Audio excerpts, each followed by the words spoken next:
कोल्हापूरच्या शिये गावात 10 वर्षाच्या मुलीची अत्याचार करून हत्या करण्यात आल्याची मोठी माहिती समोर आली।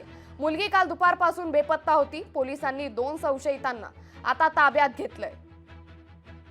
काल 3च्या नंतर म्हणजे निदर्शन असलं की ही मुलगी नाही आहे, म्हणजे गायब आहे, बेपत्ता आहे। त्याचा तसा पोलीस स्टेशनमध्ये त्यांनी रिपोर्ट दिला, गायब आहे। त्याच्यानंतर शोधाशोध त्यांनी सगळ्यांनी पोलीस स्टेशन वगैरे सगळ्यांनी केली। त्याच्यानंतर आज सकाळी समजलं की असं या ठिकाणी मुलगी आहे। त्याच्यानंतर सगळी यंत्रणा इथं आली। त्यांनी काय म्हणजे त्यांची प्रोसेस सगळी केलेली आहे। याच्या व्यतिरिक्त म्हणजे आम्हालाही काय माहीत नाही अजून। शियेगावमध्ये आपले MRC जवळ असल्यावर हे आपलं शियेगाव आहे।